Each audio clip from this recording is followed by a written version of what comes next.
바울은 다메섹 도상에서 하나님을 만난 후로 이제 하나님의 사람이 되어서 복음을 전파하는 삶을 살았습니다. 그렇게 회심한 바울은 선교 여행을 떠났는데요. 3번에 걸쳐서 1차 선교 여행을 떠나고 2차 선교 여행을 떠나고 3차 선교 여행을 떠났습니다. 1차 선교 여행 때는 갈라디아라고 하는 지역을 돌아다니면서 그곳에 복음을 전파했고 또 그곳에 교회들을 세웠어요. 그리고 선교를 마친 후에는 이제 예루살렘으로 돌아와서 선교 보고를 하였고, 그리고 조금 더 시간이 흐른 후에 다시금 2차 선교 여행을 떠나려고 하였습니다. 그때 바울이 2차 선교 여행을 하려고 했었던 것은 무엇이었냐면, 처음에 갔었던 1차 선교 여행 때 갔었던 갈라디아 지역을 다시 한번 가서 세워진 교회들이 잘 예배 생활하고 있는지, 잘 신앙생활 하고 있는지를 돌아보려고 했었어요. 그런데 하나님께서 이 환상 중에 역사해 주셔가지고 저쪽으로 마게도냐로 가라는 환상을 보여주셨습니다. 그래서 바울은 원래는 갈라디아 지역을 가려고 하였지만 그곳으로 가지 못하고 하나님께서 가라고 하신 마게도냐 지역으로 가게 되었습니다. 그렇게 처음으로 갔던 곳이 어디였냐면 빌립보예요. 그래도 익숙한 지명들이 많이 나오죠. 갈라디아도 나오고 빌립보도 나오고, 이 빌립보가 처음 간 교회 곳이었어요. 거기서 자주색 옷감 장사를 하는 이 누디아라고 하는 사람을 만나가지고 전도를 하게 되고, 또 빌립보에서 투옥을 하고 있을 때 그곳에 있는 간수와 그리고 간수의 가족들을 전도해가지고 유럽 최초의 이제 교회가 빌립보에 처음 세워지게 됩니다. 그리고 그 빌립보의 사역을 마친 후에 남서쪽으로 한 160km 정도 떨어져 있거든요. 꽤 먼 거리죠. 160km 정도 떨어져 있는 데살로니가로 이제 건너오게 돼요. 그리고 데살로니가에서도 복음을 전파하고 또 하면서 교회를 세우게 됩니다. 그런데 이 바울을 시기 질투했던 유대인들이 있었거든요. 그들이 너무나도 핍박하는 바람에 바울은 데살로니가 지역에서 오랫동안 있을 수 없었어요. 그래서 잠시 데살로니가 지역에서 그렇게 교회를 세운 후에 곧바로 떠나게 됩니다. 그때 떠나니까 너무나도 마음이 불편해가지고 디모데를 그곳에 남겨놓고 떠나게 돼요. 그리고 시간이 지나서 바울은 고린도에서 1년 6개월간 생활을 하게 되는데, 그때 누구를 만나냐면 이 데살로니가 지역에서 있었던 이 디모데를 다시금 만나게 되는 거예요. 바울은 디모데를 이제 만나서 그토록 그리던 이 데살로니가 성도들이 어떻게 지내는지 그 소식을 들을 수 있게 되었습니다. 제가 왜 그토록 그리던이라고 했냐면, 이 바울은 이 데살로니가 교회 성도들의 소식을 애타게 기다렸기 때문이에요. 지금 같으면 뭐 전화를 해도 되고 뭐 온라인으로 통해 가지고 알 수 있겠지만, 그 당시에는 어떻게 할 수 있었냐면 사람이 직접 사람에게 얘기해 주는 수밖에 없지 않았습니까? 그러다 보니까 데살로니가 지역이 지금 어떻게 지내는지 궁금했었는데, 마침 디모데가 와가지고 그 이야기를 들려줌으로 이야기를 듣게 되었던 거예요. 근데 바울은 어떤 마음이 있었냐면 굉장히 불편한 마음이 있었습니다. 왜냐하면 데살로니가 지역에서는 그 사역을 오랫동안 하지 못하고, 다시 말해서 많은 말씀을 가르치지 못하고, 또 데살로니가 교회의 성도들을 많이 오랫동안 양육하지 못하고 급하게 떠나왔기 때문에 그 이단들이 득실득실하는 그곳에서 이 데살로니가 성도들이 혹시라도 믿음이 흔들릴까 봐, 혹시라도 신앙이 잃어버리진 않았을까 하는 이 불편한 마음이 있었던 거예요. 그런데 이 데살로니가 지역을 갔다 왔던 디모데에게 얘기를 들어보니까 이게 웬걸? 데살로니가 사람들이 너무나도 믿음 위에 굳게 서서 잘 지낸다라는 소식을 듣게 되었던 거죠. 그래서 바울은 데살로니가 교인들을 격려하는 차원에서 또 한 가지 염려되는 부분이 있어서 그것을 주지시켜주기 위해 가지고 편지를 쓰게 되었는데, 그 편지가 바로 데살로니가 전서이고 데살로니가 후서가 되는 것입니다. 오늘 본문 보면 그러므로 너희가 주 안에 굳게 선즉 우리가 이제는 살리라라고 하였습니다. 오늘 본문을 보면 바울의 마음이 지금 어떠한지를 우리가 알 수 있어요. 어떤 마음이냐면 이제 살 것 같다, 이런 마음인 거예요.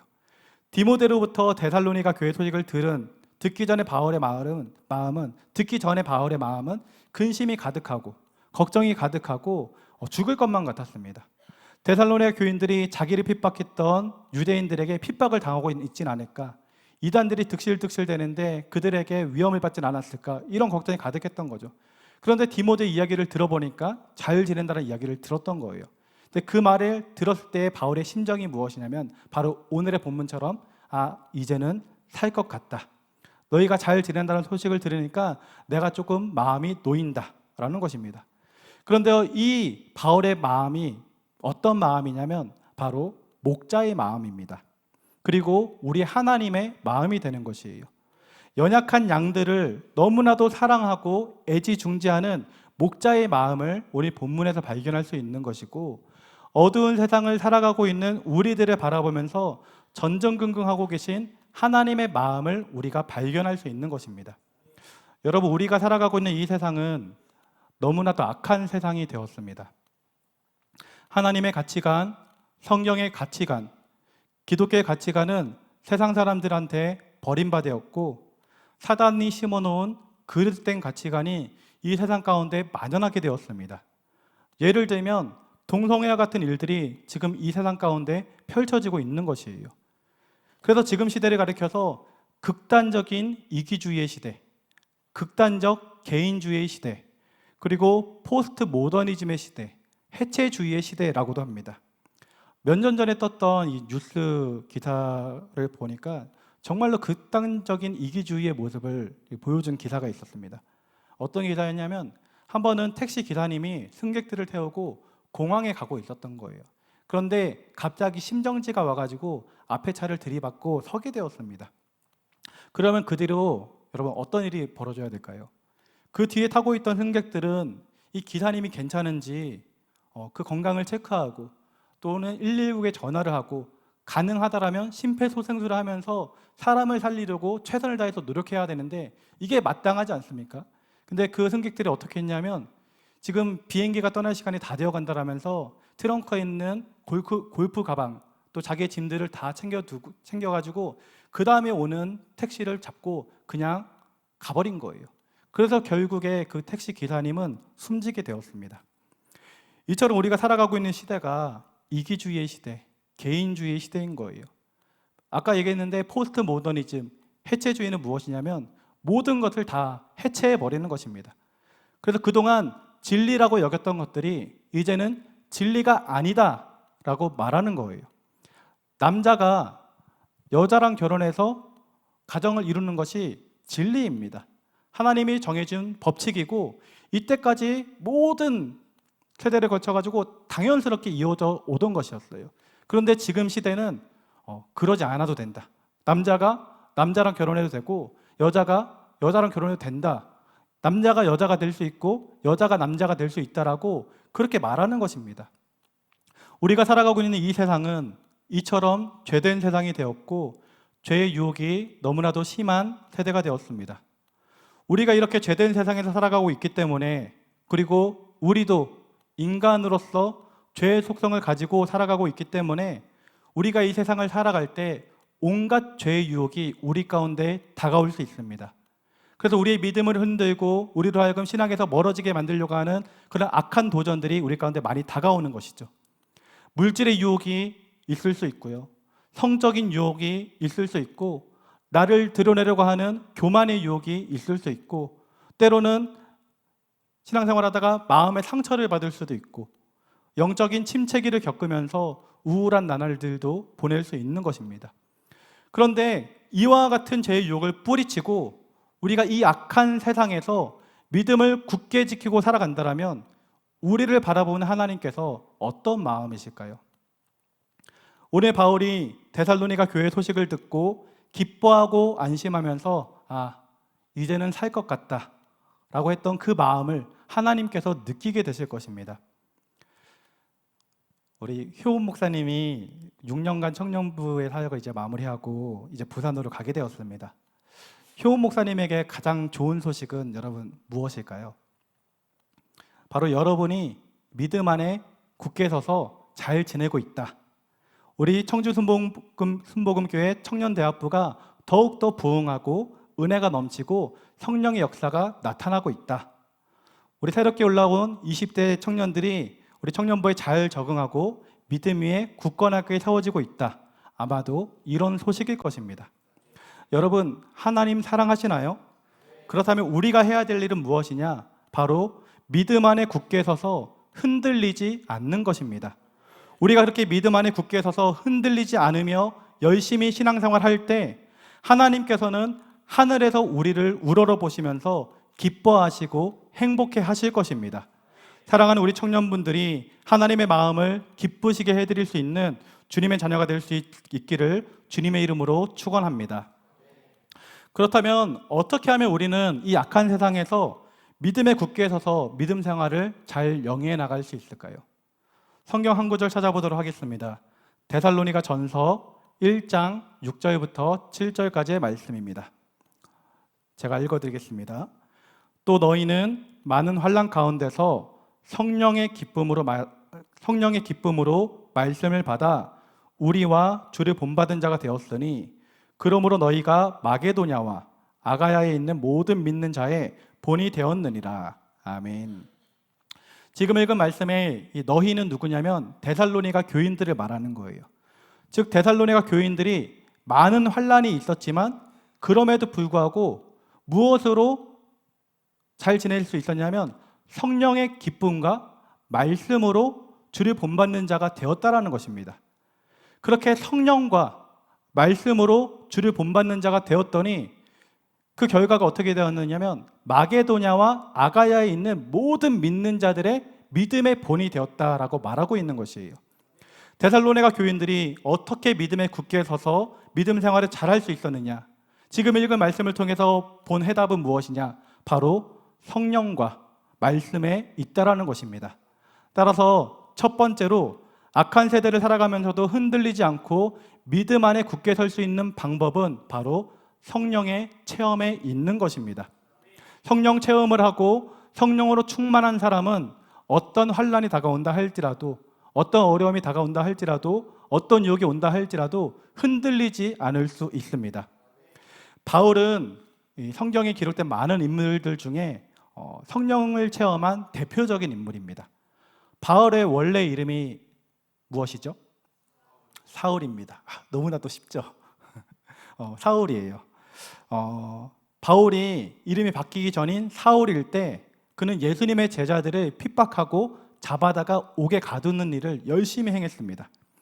그래서 사도행전 9장 말씀을 보면 사울은 주의 제자들에 대하여서 여전히 위협과 살기가 등등하여 제사장에게 가서 다메섹 여러 회당에 가져갈 공문을 달라라고 요청을 합니다. 왜냐하면 이 예수님을 믿는 사람들이 다메섹이라고 하는 곳으로 많이들 도망갔다. 그리고 그곳에서 신앙생활하고 있다라는 소식을 바울이 들은 거예요. 그래서 그곳에 가서 이 믿는 사람들을 잡아오려고 이 공문을 허락받으려고 했었던 것이죠. 바울은요, 이처럼 다메섹까지 도망간 성도들까지 체포하기 위해서 공문을 요청하고 그곳으로 실제로 갈 정도로 예수님을 믿는 자들을 잡아들이는데 열심히 있었던 인물이었습니다. 그런데요, 그랬던 사울이 다메섹으로 가는 도중에 누구를 만나냐면 하나님을 만나게 되었던 것이에요. 하나님을 만난 사울은 더 이상 예수님을 핍박하는 사울이 아니라 이제는 하나님의 복음을 전파하는 사도 바울로 변화되게 되었습니다. 그 후로 사도 바울은 그 누구보다도 최선을 다해가지고 복음을 전파하는 하나님의 자녀가 되었어요. 복음을 전하다 감옥에 가기를 여러 번 하고요, 매도 수없이 맞았고 돌에 맞아가지고 죽을 뻔도 하였습니다. 고린도 후서 11장 23절 후반절부터 27절까지의 말씀을 보면 바울이 당한 고난이 소개되고 있는데요, 그 말씀을 읽어드리겠습니다.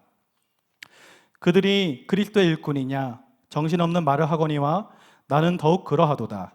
내가 수고를 넘치도록 하고 옥에 갇히기도 많이 하고 매도 수없이 맞고 여러 번 죽을 뻔하였으니 유대인들에게 40에 하나 감한 매를 5번 맞았으며 3번 태장으로 맞고 1번 돌로 맞고 3번 파선하고 1주야를 깊은 바다에서 지냈으며 여러 번 여행하면서 강의 위험과 강도의 위험과 동족의 위험과 이방인의 위험과 시내의 위험과 광야의 위험과 바다의 위험과 거짓 형제 중의 위험을 당하고 또 수고하며 애쓰고 여러 번 자지 못하고 줄이며 목마르고 여러 번 굶고 춥고 헐벗었노라.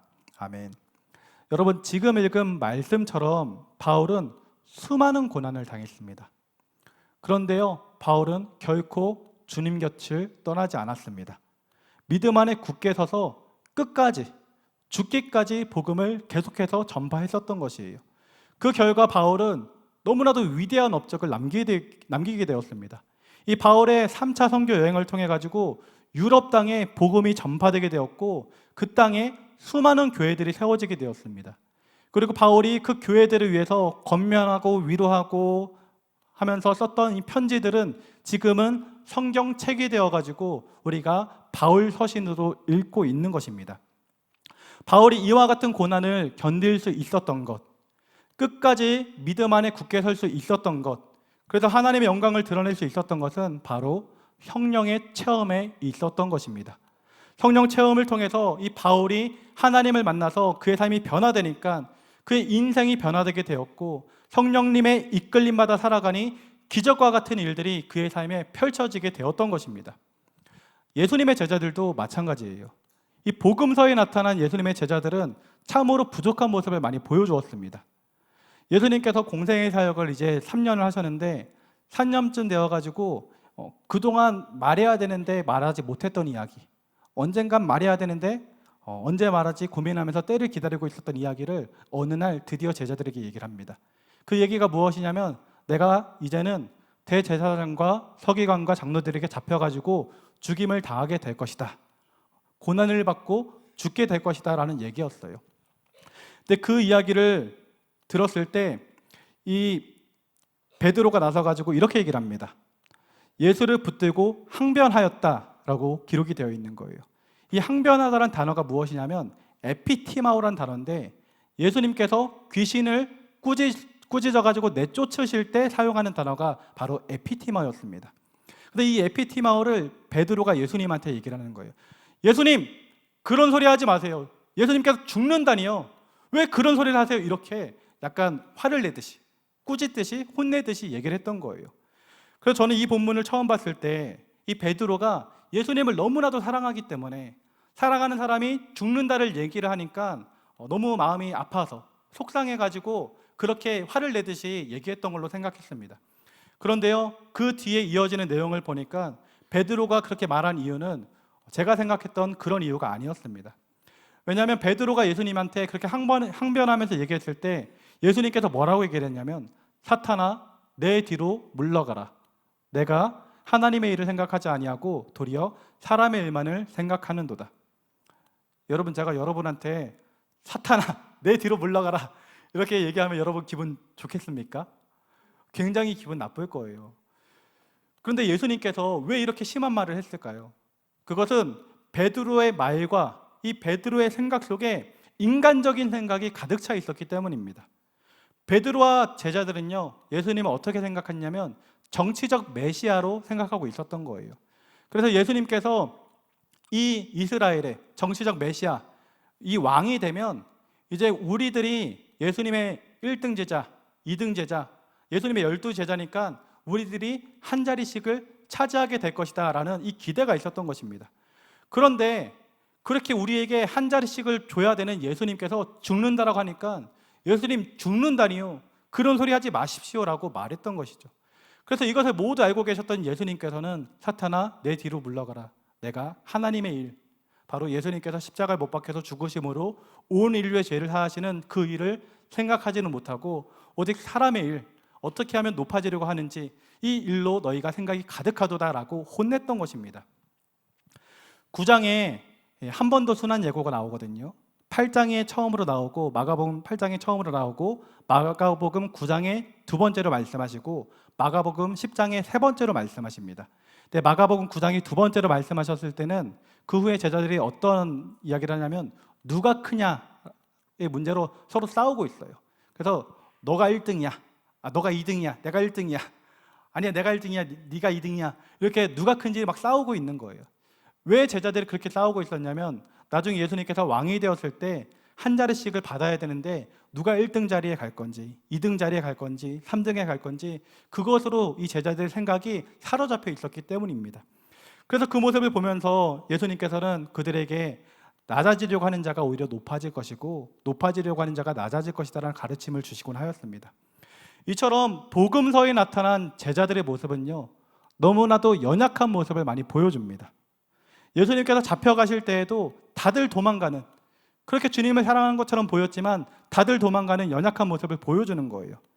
그런데 이랬던 예수님의 제자들이요, 사도행전에 와서는 180도 달라진 모습을 보여줍니다.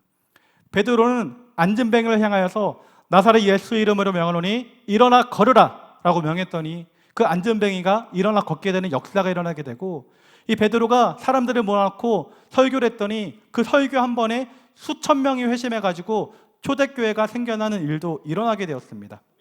그리고 예수님의 제자들은요, 이 사도 요한만 이 자연사했어요. 나이가 이제 많이 들어가지고 자연사했고, 사도 요한을 제외한 나머지 제자들은 복음을 전파하다가 다들 순교, 복음을 전파하다가 죽게 되었습니다.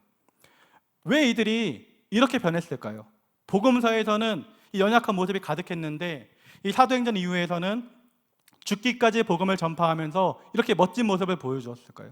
그것은 사도행전 2장에 나와 있는 그들이 성령을 받았기 때문입니다. 그들이 마가다락방에 모여서 기도하기 힘쓰고 있을 때 성령이 그곳 가운데 임했고 성령의 충만함을 그들이 받았더니 그들의 인생이 달라지게 되었던 거예요. 그때부터 능력 있는 복음 전도자가 되어가지고 이 하나님의 사명을 감당하며 살아가게 되었던 것입니다. 저도 이 성령을 체험하였습니다. 제가 고등학교 2학년 때 이제 수련회 때 성령을 체험했는데, 기도하는 가운데 이 가슴 깊숙한 곳에서부터 뭔가 이렇게 회오리치 올라오는 거예요. 너무 깜짝 놀라서 이게 뭐지? 이게 뭐지? 놀라고 있는데 어느 순간 제 두 눈에서 이 눈물이 흐르고 있더라고요. 그러더니 갑자기 저의 온 마음과 온 생각과 저를 완전히 성령님께서 휘어잡아가지고 이렇게 운행하시는데, 제가 제 입술로 하나님 앞에, 하나님 저는 죄인입니다. 저를 구원해 주셔서 감사합니다. 그리고 이 감동, 이 느낌을 주시는 분이 하나님이라는 것이 너무나도 확실하게 느껴져가지고 그때부터 저는 하나님이 살아계신 분이라는 것을 확신하게 되었고 하나님의 자녀로 살아가고 있습니다. 그 이후로 저의 인생은 변화되게 되었어요. 목표가 없었던 인생에서 목표가 있는 인생으로 바뀌게 되었고, 세상에 속했던 아이에서 점차 하나님의 자녀로 거듭나게 되었습니다. 그리고 이러저런 우여곡절과 훈련을 통해 가지고 지금은 이렇게 목회자가 되었습니다. 그 일련의 과정 가운데 넘어질 때도 있었습니다. 그리고 좌절할 때도 있었습니다. 때로는 신앙을 버리고 세상으로 뛰쳐나가고 싶을 때도 있었습니다. 그런데요, 그럴 때마다 저를 끝까지 교회에 붙들어 주었던 것은 무엇이냐면 바로 고등학교 때 체험했던 바로 성령의 체험이었습니다. 살아계신 하나님을 제가 경험했기 때문에 어떤 환난과 어려움이 온다 할지라도 끝까지 이 교회 안에 머물 수 있었고 끝까지 하나님을 붙들 수 있었던 것이죠. 사도 바울이 어떤 환난과 핍박이 온다 할지라도 끝까지 믿음 안에 굳게 설 수 있었던 방법, 그리고 예수님의 제자들이 이렇게 멋진 복음의 전도자가 되어가지고 하나님의 사역을 잘 감당했던 것, 또 부족하지만 저도 이렇게 사역을 감당할 수 있게 된 것은 바로 성령의 체험이 있었기 때문에 가능했던 것입니다. 사랑하는 우리 청년분들은 성령의 체험을 하시길 바랍니다. 이미 성령 체험한 청년들과 우리 성도님들이 계시다라면 성령의 재충만을 받으시길 바랍니다. 그렇게 우리가 성령의 사람이 되어서 성령에 이끌려 살아가게 될 때 우리는 우리에게 어떤 어려움이 온다 할지라도 흔들리지 않을 수 있고 믿음 안에 굳게 서서 승리하며 살아갈 수 있게 될 것입니다. 성령 충만한 은혜가 우리 청년들과 성도님들 가운데 가득하시길 주님의 이름으로 축원합니다. 두 번째로 악한 세대를 살아가면서도 흔들리지 않고 믿음 안에 굳게 설 수 있는 방법은 바로 말씀에 있습니다. 환난과 핍박이 왔을 때 이 말씀이 있으면 우리는 흔들리지 않을 수 있습니다. 여러분, 이스라엘의 초대 왕이 누구죠? 네, 사울입니다. 아까도 사울이 나왔는데 지금도 사울이 나오네요. 두 사람이 다른 사람이에요. 아까는 사도 바울의 옛 이름이고 지금은 이스라엘의 초대 왕 사울입니다. 사울 왕은 이 시기심으로 인해 가지고 다윗을 미워하고 다윗을 죽이려고 했었어요. 그래서 사울은 3천 명의 군사를 데리고 이 다윗이 있다라는 것을 소문을 듣고 그곳으로 쫓아가게 되었습니다. 그런데 그렇게 다윗을 잡으려고 하다가 사울 왕은 갑자기 이 화장실이 급해져 가지고 이 동굴에 들어가게 되었어요. 그래서 볼일을 보게 되었습니다. 그런데 그 동굴에 누가 있었느냐? 바로 다윗과 다윗의 사람들이 그 안에 있었던 것이에요. 볼일을 보고 있는 사울이 본 이 다윗의 사람들이 다윗에게 뭐라고 얘기를 했냐면, 하나님께서 당신의 원수를 넘기겠다라고 한 말, 그 말이 지금 이루어지는 것 같습니다. 이제 가서 저 무방비 상태에 있는 사울을 죽이십시오. 이렇게 부추겼던 것이에요. 그러나 다윗은요, 차마 사울을 죽이지 못하고 사울의 옷자락만 살짝 베어가지고 돌아오게 됩니다. 그리고 마음에 찔려서 하는 말이 이렇습니다. 사무엘상 24장 6절 말씀입니다.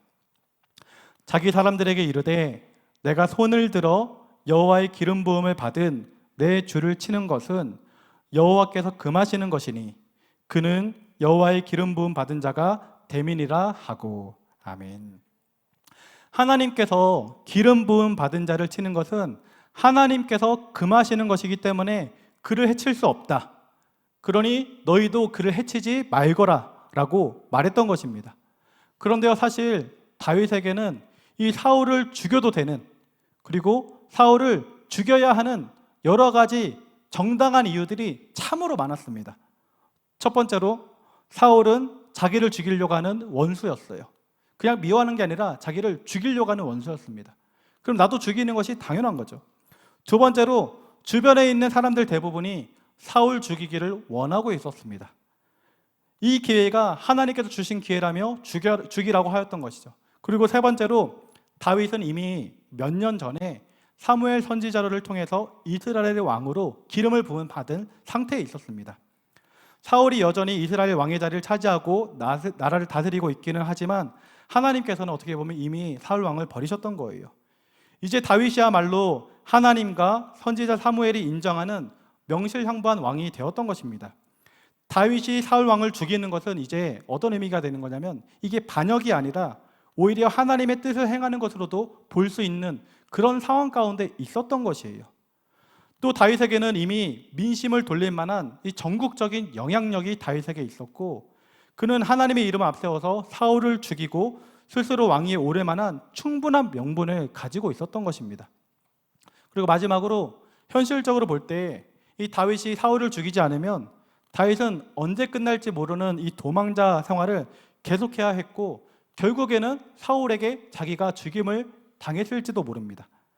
또 다윗에게는 그를 따르면서 자기 때문에 고생을 하고 있는 수많은 사람들이 있었고, 또 사울의 통치하에 있는 사람들도 사울 때문에 굉장히 고통을 당하고 있었습니다. 이처럼 사울을 죽일 만한 이유는요, 너무나도 많았던 것이에요. 그런데 다윗은 사울을 죽이지 않았습니다. 왜냐하면 하나님의 말씀에 기름 부음 받은 자를 치는 것은 하나님께서 금하시는 것이기 때문이었습니다. 그렇게 하나님의 말씀에 순종하고 말씀을 따랐던 다윗, 여러분 어떻게 되었습니까? 결국에는 이스라엘의 왕이 되었습니다. 그리고 하나님께서 함께 하심으로 수많은 전쟁에서 승리하게 되는 역사를 이뤄냈고, 또 하나님을 찬양하며 놀라운 업적을 남기며 신앙의 위대한 인물로 칭송받게 되었던 것입니다. 만약에 다윗이 하나님의 말씀을 따르지 않았다라면, 만약에 사울을 죽였다라면 이 다윗의 삶이 그 뒤로 어떻게 됐을지 모릅니다. 성경이 기록되지 않은 또 다른 고난이 다윗에게 찾아왔을 수도 있고 그의 인생이 바뀌었을지도 모릅니다. 하지만 다윗은 하나님의 말씀과 하나님의 주권을 인정하며 순종했기 때문에 이 놀라운 축복을 받아 누리게 되었던 것이죠. 여러분, 성경책 중에 이 지혜의 말씀이 무슨 말씀이죠? 네, 잠언입니다. 그래서인지 저희 어머니는 어렸을 때부터 잠언을 읽으면 지혜가 생긴다고 잠언을 읽으라고 권면을 했었어요. 그래서 저는 청년 시절에 잠언 말씀을 자주 읽었습니다. 잠언이 31장까지 있거든요. 그러면 매달 1일이 되면 잠언 1장을 읽는 거예요. 매달 10일이면 잠언 10장을 읽습니다. 그렇게 날짜에 맞춰가지고 한 장씩 읽어 나가는 거예요. 그렇게 날짜에 따라서 잠언을 읽었습니다. 제가 군대 갔을 때 저를 괴롭히는 고참이 있었어요. 왜 저를 싫어했는지, 왜 저를 미워했는지 아직도 이유를 알 수 없습니다. 한 번은 저한테 오더니 세안제를 주면서 이거를 사용하라는 거예요. 근데 제가 군대에 있을 때만 해도 어떤 그 군대 법이 있었냐면, 이등병은 군대에서 보급해주는 보급 비누만을 사용해야 되고, 일병이 되면 이제 밖에 나가서 시중에서 살 수 있는 내가 원하는 비누를 쓸 수 있게 해주고, 이제 일병이 꺾이면, 무슨 말이냐면 일병이 6개월 동안인데 3개월이 지나서 4개월 차가 되면 그때 돼서 세안제를 쓸 수 있는 이 법칙이 있었던 거예요. 근데 그 당시에 제가 누구였냐면 이등병이었어요. 근데 이등병이 세안제를 쓰면 될까요, 안 될까요? 안 되잖아요. 그래서 그 고참한테 선물 주셔서 너무 감사하다고, 그래서 제가 가지고 있다가 일병이 이제 꺾여서 일병 4개월 차가 되면 이것을 사용하겠습니다라고 했는데, 갑자기 화를 내면서 야, 내가 주는데 왜 안 써? 누가 뭐라고 하면 누구누구 상병님이 줬다고 얘기해, 허락받았다고 해 하면서 쓰라고 하는 거예요. 쓰면 될까요, 안 될까요? 안 돼요. 그래서 씻을 때 그 상병 없을 때만 씻었어요. 몰래 도망가듯이. 그런데 어느 날 들킨 거예요. 세안제를 안 쓰는 저희 모습을. 그 상병이 오더니 저한테 너 왜 내가 준 거 안 쓰냐면서 혼내는 거예요. 그래서 결국에는 그 뒤로 계속 감시하길래 어쩔 수 없이 세안제를 썼습니다. 그랬더니 어떤 일이 벌어질까요? 다른 고참이 보더니 야, 정우영, 너 군대 말로 너 미쳐가지고 세안제 이등병이 쓰냐고 막 화를 내는 거예요. 제가 그래서 자초지정을 설명을 했죠. 이렇게 해가지고 제가 세안제를 쓰고 있습니다 라고 했더니 저를 그 상병한테 데려가가지고 물어봐요. 상병님, 얘한테 세안제 쓰게 허락해 줬습니까? 라고 하니까 그 상병이 뭐라고 얘기할게요? 나 그런 적 없는데. 이등병이 세안제를 썼어? 그러는 거예요. 그래서 저는 그날 고참들한테 엄청나게 혼났던 기억이 있습니다. 그런 괴롭힘이 여러 번 있었고, 한 번은 그 고참한테 이 뺨을 맞는 일도 있었어요. 그러다 보니까 그 당시 제가 이제 20살이었었거든요. 그러니까 저도 나름 저 운동 좋아하는 거 혹시 아시나요? 여러분들 축구할 때 항상 따라가 축구 같이 하고 했었는데, 제가 굉장히 운동을 좋아하고 친구들하고도 활발하게 노는 그런 사람이었어요. 그리고 20살이다 보니까 저도 혈기가 굉장히 왕성할 때인데, 그러니까 화가 머리 끝까지 나는 거예요. 그래서 속으로 언제 한번 뒤집어야 되나? TV를 들어다가 던지면서 화를 낼까? 이 5만 가지 생각이 제 머릿속에 막 가득한 것입니다. 그 분노로 밤을 지새운 적도 있었어요. 그런데요, 그때 제 머릿속에 무엇이 떠올랐냐면 바로 성경 구절, 잠언 말씀이 떠올랐습니다. 잠언 15장 18절에 보면 분을 쉽게 내는 자는 다툼을 일으켜도 노하기를 더디하는 자는 시비를 그치게 하느니라. 미련한 자는 당장 분노를 나타내거니와 슬기로운 자는 수욕을 참느니라. 이 말씀이 갑자기 생각나는 거예요. 이와 같은 화내지 말라는 말씀이 떠올라가지고 저는 화를 내지 않을 수 있었고 분을 삭힐 수가 있었습니다. 그리고 계속해서 날마다 잠언 말씀을 보는데 이런 말씀이 있는 거예요. 유순한 대답은 분노를 쉬게 하여도 과격한 말은 노를 격동하느니라. 이 말씀이 눈에 들어와가지고 그 고참한테 과격한 말로 대응하지 않고 유순한 말로 대응하기 시작했어요. 그리고 어떤 말씀이 또 다가왔냐면 은밀한 선물은 노를 쉬게 하고 품 안의 뇌물은 맹렬한 분을 그치게 하느니라. 이 말씀이 다가와가지고 그 고참한테 은밀한 선물을 주면서 나아갔어요. 그랬더니 나중에는 관계가 좋아져가지고 군대 생활을 잘 할 수 있었습니다. 여러분, 다윗이 다윗 될 수 있었던 것은 다윗이 하나님의 말씀을 믿고 순종하였기 때문입니다. 이처럼 말씀은 우리로 하여금 어떻게 살아가야 하는지를 알려줍니다.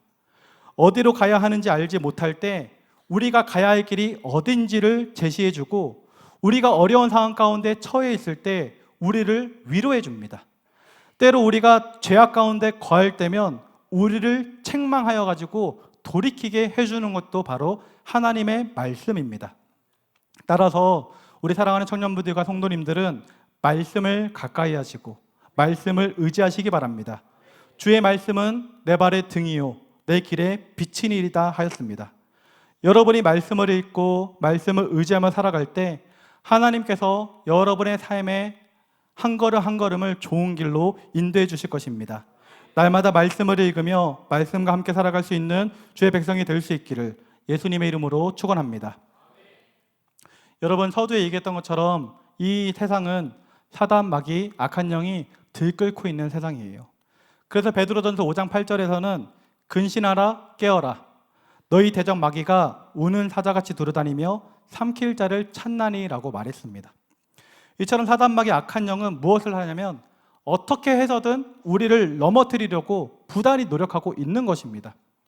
우리 청년들로 하여금, 우리 성도들로 하여금 낙심하게 만들고 또 상처받게 만들고 미래의 소망이 보이지 않게 만드는 것입니다. 여러분, 인스타를 보다 보면 나만 빼고 다 잘 지내는 것 같은 그런 느낌 들지 않습니까? 상대적 박탈감을 느낄 때가 있고 때로는 그래서 자괴감에 빠지기도 하는 것입니다. 또 마귀는요, 어떤 역사를 일으키냐면 우리로 하여금 죄를 짓게 만드는 거예요. 물질의 노예가 되게 만들고 이 성적으로 타락하게 만드는 것입니다. 그리고 더 자극적인 것, 이 자극적인 것에 목을 매게 만드는 것입니다. 이 사단 마귀가 깔아놓은 이 포스트 모더니즘의 시대, 그리고 죄가 너무나도 만연한 이 시대에서 믿음 흔들리지 않고 굳게 서서 살아갈 수 있는 방법이 무엇이냐? 바로 성령의 충만함과 말씀에 있다라는 거예요. 우리 사랑하는 청년들은 성령 충만 받으시기를 기도합니다. 우리 사랑하는 청년들은 말씀 가운데 깨어 있으시기를 축복합니다. 저는 2014년도 그 당시가 제가 이제 30살이었어요. 그때 전임 전도사의 사역을 이제 시작하게 되었습니다. 그렇게 전임 전도사로 처음 섞였던 교회는요, 굉장히 큰 교회였어요. 그 교회를 섬기면서 많은 것을 배우고 또 많은 것을 경험하고 그렇게 성장하면서 목사 안수까지도 받게 되었습니다. 그리고 4년쯤 되었을 때 다른 교회도 이제 경험해 봐야겠다는 생각이 들어서 다른 교회를 알아보고 사역지를 옮기게 되었어요. 그런데 그때 저는 하나님께 기도를 많이 하지 못했습니다. 사역지를 옮기는 것을 놓고 하나님의 응답을 받지 못하고 옮겼던 것이에요. 성령의 인도하심을 따라서 사역지를 옮기거나 하나님의 말씀을 따라서 사역지를 옮겼던 것이 아니라 오로지 저의 판단과 저의 생각으로 사역지를 옮겼던 것이죠. 지나서 생각해 보니까 그 교회에서 사역이 너무나도 힘들어가지고 도망하듯이 제가 사역지를 옮겼다라는 결론을 지금을 내리게 됩니다. 그랬더니요, 그 후로 제 삶은 너무나도 힘들게 되었습니다. 새롭게 옮겨간 교회는 육체적으로 참 편한 교회였어요. 월요일과 토요일 이틀이나 쉴 수 있고 퇴근 시간도 더 빨라요. 많이 빨라요. 그리고 업무도 그렇게 많지 않았습니다. 그런데요, 몸은 편한데 제 영적 상태는 점점 메말라갔습니다. 그래서 저는 그 교회에서 2년을 채우지 못하고 사역을 그만두게 되었어요. 그 후로도 저는 인간적인 생각으로 저의 삶을 이끌어 가려고 또 가정이 있기에 가정을 책임지기 위해서 이런저런 노력을 다했습니다. 그런데요, 알 수 없는 공허함, 이 알 수 없는 찜찜함, 이것이 언제나 가슴 한편에 있었던 것이죠. 이래서는 안 되겠다는 생각이 들어서 아내와 생각을 나누고 작정 기도도 하면서 영적으로 다시금 일어서려고 노력하였습니다. 그때 마침 이제 2군데 교회에서 저를 불러주셨습니다. 한 군데 교회는 그 당시에 제가 일산에 있었는데 이사를 가지 않아도 되는 가까운 김포에 있는 교회였고, 또 한 군데 교회가 바로 우리 청주 순복음 교회였던 것이에요. 인간적인 생각을 해서는 이사 가지 않아도 되는 그 교회에 가는 것이 그냥 100% 정답이었습니다. 그래서 이 고민을 부모님이라든지 여러 사람들한테 물어보면 열이면 열 다 이사 가지 않아도 되는 그 교회를 가라라고 다들 권면을 하곤 했습니다. 그런데요, 이번에는 내 생각으로, 내 판단으로 움직이면 안 되겠다라는 생각이 들었습니다. 그래서 아내랑 대화도 많이 나누고 기도도 열심히 했습니다. 그때가 2021년도 가을이었는데요, 마침 우리 청주 순복음교회에서 가을 부흥회를 하고 있었던 거예요. 그래서 온라인으로 우리 교회 가을 부흥회를 보면서 예배를 드리는데, 이 설교 말씀이 끝나고 우리 부교육자들과 담임 목사님과 성도님들이 함께 기도하는데, 그 기도의 모습이 제가 청년 때 생활했던 그 청년부의 그 열정을 담은 기도의 모습과 너무나도 비슷한 거예요. 그것을 느끼는 순간 저희 아내도 그렇고 저도 그렇고 우리가 갈 곳은 이곳이다. 하나님께서 이곳으로 가라고 말하는 것다라는 결론을 내리게 되었습니다. 그래서 저희 가정은요, 가까운 교회를 뒤로 하고 청주까지 이사를 오게 되었고요. 이같이 청주 순복음교회에서 사역을 하게 되었습니다. 이제 제가 우리 교회 온 지 3년이 되었어요. 3년 동안 하나님께서는 저를 조금씩 회복시켜 주셨습니다. 좋은 목사님을 만나고 좋은 부교육자님들을 만나고 우리 좋은 성도님들을 만나서 잃어버렸던 은혜, 잃어버렸던 감동, 잃어버렸던 성령 충만함을 아직도 미흡하지만 그럼에도 불구하고 조금씩 회복시켜 주셨습니다. 이제 올해부터 이렇게 청년부 사역을 맡게 되었습니다. 이렇게 인도하신 데에는 하나님의 인도하심이 있다라고 저는 확신합니다. 제 개인적으로도 그동안 침체되어 있던 저의 영성과 사역이 이제야 영점을 향해서 돌아왔고 앞으로는 하나님의 크신 은혜와 인도하심이 있을 거라고 기대를 하고 있습니다. 그래서 앞으로 여러분들과 함께하는 이 많은 날들에 대해서 참으로 큰 기대가 됩니다.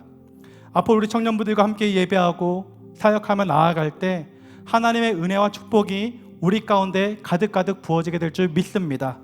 사랑하는 청년 여러분, 오늘 말씀과 같이 믿음 안에 굳게 서서 살아가시기 바랍니다. 내 뜻과 내 생각, 내 계획대로 살아가지 마시고 성령의 충만함을 받아서 성령님께서 이끄시는 대로 살아가시기 바랍니다. 또한 말씀을 가까이 하시고 말씀을 통해 하나님께서 역사하시는 대로 살아가시기 바랍니다. 우리 청년분들은 저와 같은 실패의 경험을 함으로 돌아가지 마시고 느리더라도 조금은 조급한 마음이 들더라도 성령님께서 이끄시는 대로 반드시 말씀이 가르치는 대로 그 삶을 살아갈 수 있기를 축복합니다. 그렇게 성령 충만함과 말씀으로 믿음 안에 굳게 서서 살아가고자 다짐하며 그렇게 노력하며 나아갈 때 하나님께서 반드시 여러분 한 사람 한 사람 가운데 역사해 주셔서 좋은 길로 인도해 주시고 문제는 해결해 주시고 성령 충만한 가운데 이 세상을 능히 이기며 살아가게 될 줄 믿습니다. 그 은혜가 가득하시길 주님의 이름으로 축복합니다. 우리 다 같이 그 믿음 가지고 기도하길 원하시는 분들은 자리에 일어서서 함께 기도하길 소원합니다. 우리 이 시간 함께 기도하겠습니다. 사랑의 하나님 아버지, 새롭게 시작된 2025년 한 해 믿음 위에 굳게 설 수 있도록 은혜를 더하여 주시옵소서. 성령 하나님 인정하고 모셔드리오니 우리 모두에게 성령의 충만함을 더하여 주시옵소서. 성령의 인도하심에 이끌려 살아갈 수 있도록 역사하여 주시옵소서. 말씀을 가까이 하게 해주시고 말씀의 능력이 우리 가운데 임하게 하여 주시옵소서라고 주님 이름 세 번 부르고 함께 기도하겠습니다. 주여.